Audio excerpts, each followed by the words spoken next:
Senator Menendez, for what purpose? Clarifications of the author, Mr. President. Senator Creighton, do you yield? I yield.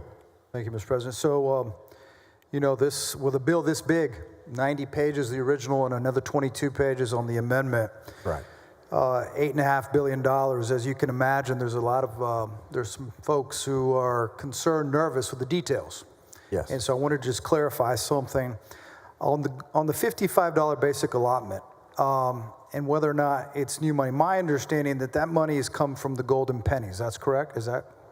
That's a yield from the existing golden pennies. That's right. And so if that particular yield, that finance system provides that particular yield for schools at the 96th percentile of property wealth. Does that change in the bill, or does that stay at the 96th percentile?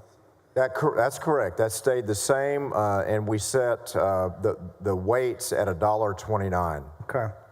And so a district gets to keep, if I understand this correctly, anything above the yield, correct? They get to keep anything above that? That's correct.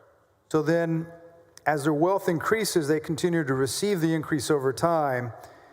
And for districts that are below the 96%, then we start to separate I guess what we would call the equity in the finance. There seems to be a gulf that we create between wealthy districts who will see increase in their funding and those their funding has been frozen at 96%. Is that the way the bill, as you see it, will work? Yes, golden pennies do play a role in providing relief for property poor districts. That's accurate. But it's also true that we have many other parts of our formulas that benefit low-income districts. Okay. And so the comp ed allotment, the early ed allotment, the weighted average daily attendance, I certainly understand the concern. And we talk a lot about fairness. And I know you've been a champion for working hard to make sure that district by district by district, that these students have what they need and that fairness is there. Well, I hope that if 2 years, if the voters send us back and we're here to talk about this, that if there's any discrepancies that we can find ways to close that, because it shouldn't depend on a child's zip code, what level of education they attain, and I'm sure you agree with me on that. I agree with you. We have many robust conversations about this. Last session, the state put in over $2.3 billion into the golden penny yield. That was roughly the equivalent of around a $250 increase in the basic allotment. But again, when you're talking about the variations of districts with need and the differences in property valuations or just impact in general, and making sure our students have what they need compared to those other districts that certainly have what they need. I'm with you. It's been, you know, a half a century of a conversation there on how to get this right. And I just want to say further that I don't relax and rest on court rulings. You know what I mean by that? I'm not looking at this as a minimum. I'm not looking at this issue as as a legislator or a policymaker, we could sort of just rest on the current rulings being that the formulas are equitable. I'm committed to always having this conversation with you on how we can be better. And I think that's what your challenge probably to me would be. I definitely appreciate that. And that's a concern where I see on page 86 of the bill, there's it's a section that says here, Commissioner has authority to resolve unintended consequences on line 37. And I'm kind of curious because that section allows a TEA commissioner to adjust school districts' formula funding if there's an unanticipated loss, gain, or other result for the district. Is this do you envision this just to be a hold harmless, or does this refer to the commissioner equalizing funds across school districts by adjusting their tax rates? Because I think it goes further to say they can adjust the tax rate elections if necessary. I don't know if you could walk me through that. Now, the good news is he has to justify and provide an explanation to the legislature in order to make the changes necessary to resolve the unintended consequences. And there is that section expires in September 1st of 2027. So I'm just curious, was that put in there in case there were any unintended consequences? I'm just curious. Could you walk me through that? The answer I would assume would be yes on the unintended consequences part, but there needs to be an appropriate provision in there where when we're not in session, obviously for a year and a half, and there's impact, certainly there needs to be a check and balance on who's making decisions like that. But it is included in House Bill 3 from 2019, Okay. a similar provision. The House version of HB 2, when it came over, it was included in that legislation, and it does require LBB approval to be ultimately signed off on. Very good. I saw that. Mr. Chairman, on the finance side, I think this is the last question. I believe in your amendment on the school safety allotment, you move it to subchapter D, which I'm being told adjusts how much a district receives through their weighted average daily attendance. And when that happens, it's my understanding it decreases the amount of Tier 2 funding. And that Tier 2 funding is the money that the district receives as a benefit of any recent elections or investments the community's decided to make through a tax ratification election. I'm just curious, why would we want to decrease the amount of funding that the community has decided to elect to give their districts? We're working on that in particular, Senator Menendez. It's been brought to our attention. We're planning on not having much to do in third reading on this legislation, but we're planning on addressing that in third reading. I appreciate that. I just, I know that you wouldn't do anything intentionally to harm, but just like the other little mistake or inadvertent omission of the property and casualty insurance that we found on the amendment, we could. And that's very important. That's obviously something that I don't want,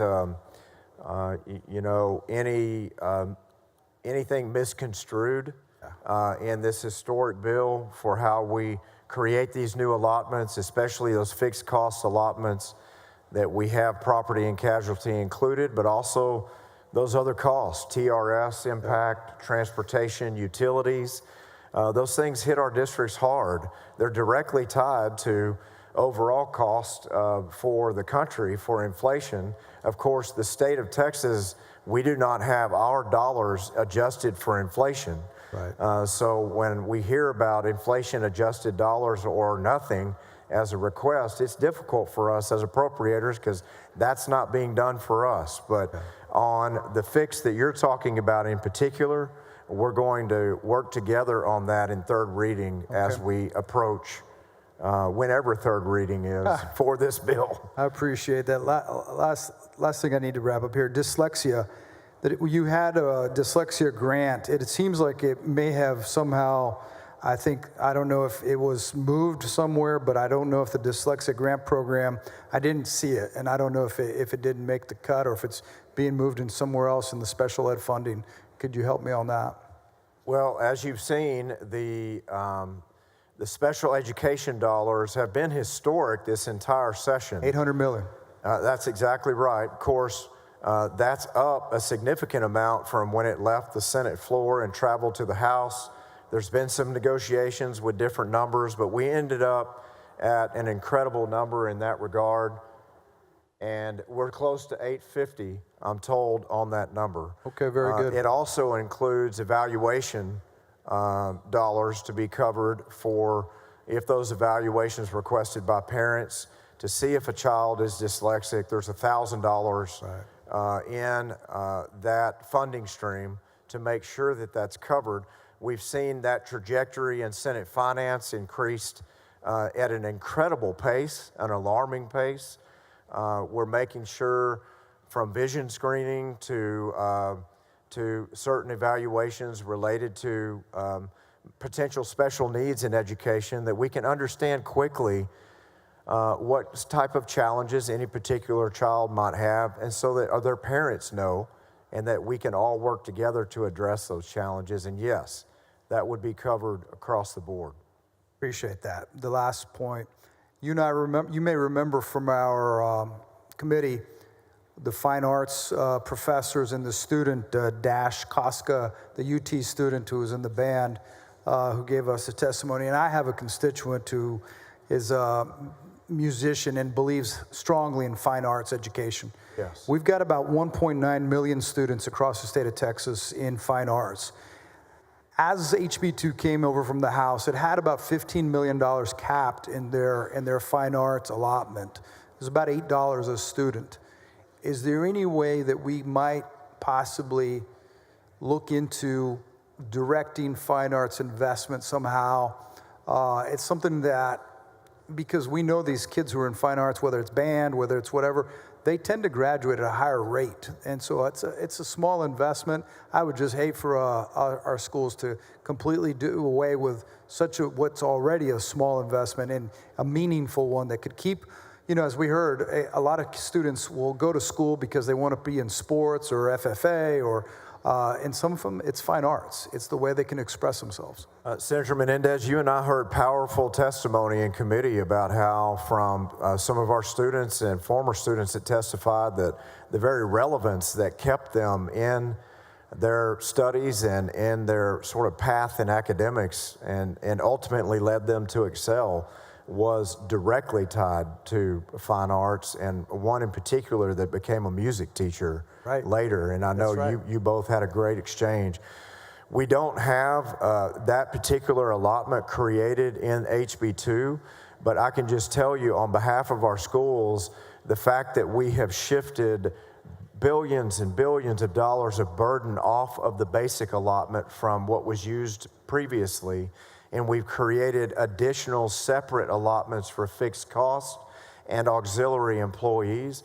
We're hoping that that burden shift will free up those dollars to not just invest $15 million in an $8 billion bill, but invest significant big dollars in that effort. If you're hearing from your schools that's still not happening, if I'm hearing from mine or our other members, we'll work together to make sure. But I think most school districts that I'm talking to, they're protecting their fine arts departments. So let's agree on this, and I'll drop this. If they cut fine arts, let's come back in 2 years and we'll make it a requirement out of the funds allocated. I'll work with you on that. Thank you. Appreciate that. Thank you, Mr. Chairman. And I appreciate you advocating for that particular space or discipline, because it's very important to me. It's very important to all of us that all of our students have extracurricular options that make their heart beat and that they could pursue later as a career or just enjoy as an offset to calculus, and whatever gets them through those tough days in subjects that aren't necessarily their favorite, but it's leading them all in a general curriculum path that, for instance, participating in music or choir would be a wonderful blessing as an addition. So thank you for that, Senator Menendez.